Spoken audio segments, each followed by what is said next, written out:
hayır olsun. Bir gün iyi olacak abi. Sıkma canım.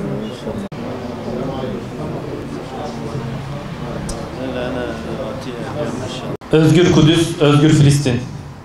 İsrail'in uluslararası sularda Gazze Özgürlük Filosu'na düzenlediği saldırının üzerinden 8 yıl geçti.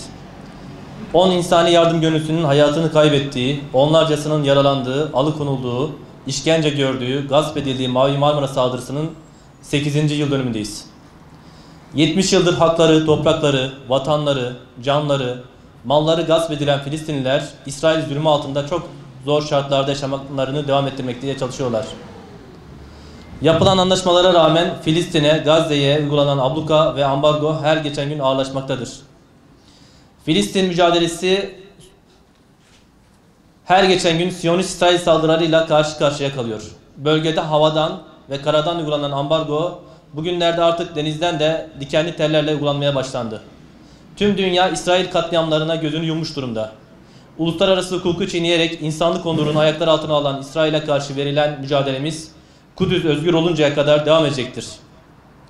ABD'nin İsrail Büyükelçiliğini Kudüs'e taşımasına tepki gösteren, büyük dönüş yürüyüşüne destek veren, büyük felaket olarak adlandırılan Nakba'nın 70. yılını protesto eden Filistinli kardeşlerimiz son bir aydır İsrail'e karşı büyük bir direniş mücadelesi veriyorlar.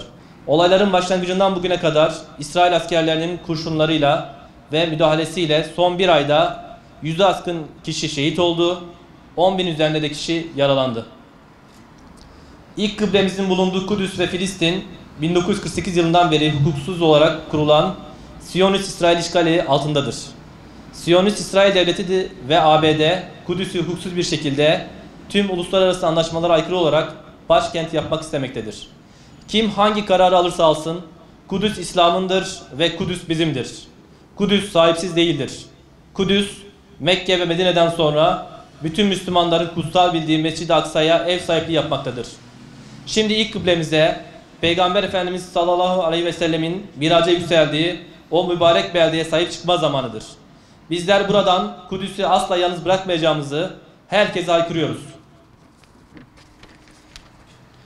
Bugün burada ve tüm Türkiye'de Kudüs dostlarıyla birlikte ABD'nin ve İsrail'in bu hukuksuz kararına ve uygulamalarına karşı çıkıyoruz.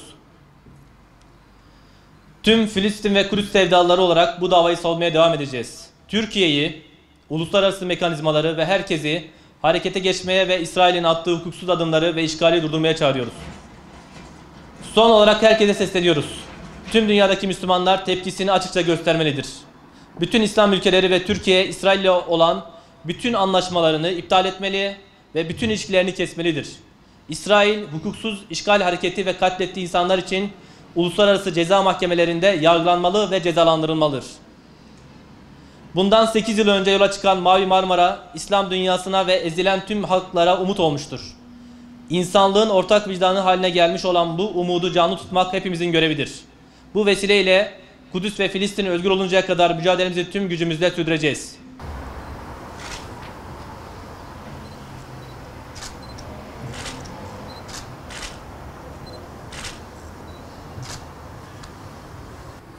Biz de Allah kimseyi esarete düşürmesin. En son bu hadiselerin sonunda Bülent Başkanımız, liderimiz, reisimiz, gönlü ve yüreği dünyadan daha büyük Bülent abimiz atletini çıkardı ve salladı. Dedi ki tamam dedi, teslim oluyoruz dedi. Niçin? Elimizde silah yok.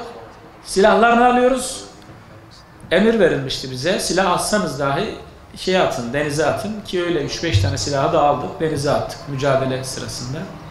Çok korkaklar, aşağılıklar ama işte mücadele gücümüz yok, silahsızız. Onlar zaten İsrail ancak silahsız masum insanları, masum çocukları öldürmesini bilir. Karşısına bir yiğit ordu çıksa, bir İslam ordusu çıksa vallahi billahi çok kısa zamanda darmadağın olurlar. Ne arkasında Amerika'sı durur, ne Rusya'sı ne bunu. Onların nükleer bombası da bize tesir etmez. Müslümanlarda da nükleer var. Yok mu Hindistan'ın, Pakistan'ın, İran'ın nükleer bombamız var yani. Onlarda varsa bizde de var. Allah İslam ümmetine de birlik nasip etsin inşallah.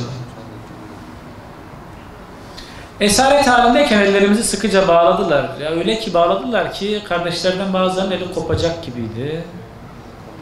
Yani ben orada şunu anladım. Bunlara hiçbir şekilde güven olmaz.